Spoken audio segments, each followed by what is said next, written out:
Hazard lights 4 இண்டிகேட்டரும் ஒரே டைமில் எரியறது தான் ஹசார்ட் லைட்ஸ். இந்த ஹசார்ட் லைட்ஸை நம்ம கரெக்டாக யூஸ் பண்ணுறோமா அப்படிங்கிறத பார்க்கலாம். மோஸ்ட்லி எல்லா கம்பெனி கார்ஸ்லேயும் ஹசார்ட் லைட்டோட ஸ்விட்ச் இந்த சென்டர் ஆஃப் த டேஷ்போர்டில் தான் இருக்கும்.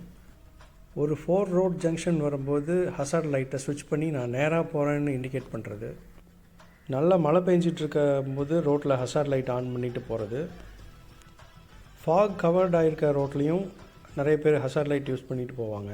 இது எல்லாமே தான் தவறான விஷயம். அப்படின்னா எப்போ ஹசார்ட் லைட் யூஸ் பண்ணணும்?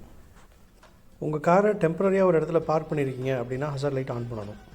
ஹைவேஸில் உங்கள் கார் பிரேக் டவுன் ஆகிருந்தாலோ பஞ்சர் ஆகிருந்தாலோ உங்களுடைய ஹசார்ட் லைட் ஆன் பண்ணணும். அடிஷ்னலாக ஹசார்ட் ட்ரையாங்கிள் உங்கள் கார்லேயே இருக்கும்.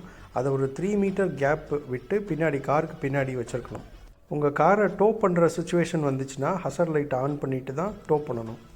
ஹசார்ட்னா அபாயம், அதாவது உங்கள் கார் மேலே வேறு எந்த காரும் மோதிராமல் இருக்கிறதுக்காக யூஸ் பண்ணுற லைட்டு தான் ஹசார்ட் லைட். இது வரைக்கும் ஹசார்ட் லைட்டை தப்பாக யூஸ் பண்ணியிருந்தீங்கன்னா இனிமேல் கரெக்டாக யூஸ் பண்ணுங்கள். இது மாதிரி டிரைவிங் டிப்ஸு டெக்னிக்ஸை தெரிஞ்சுக்கிறதுக்கு இந்த சேனலை சப்ஸ்கிரைப் பண்ணிக்கோங்க. தேங்க்ஸ் ஃபார் வாட்சிங்.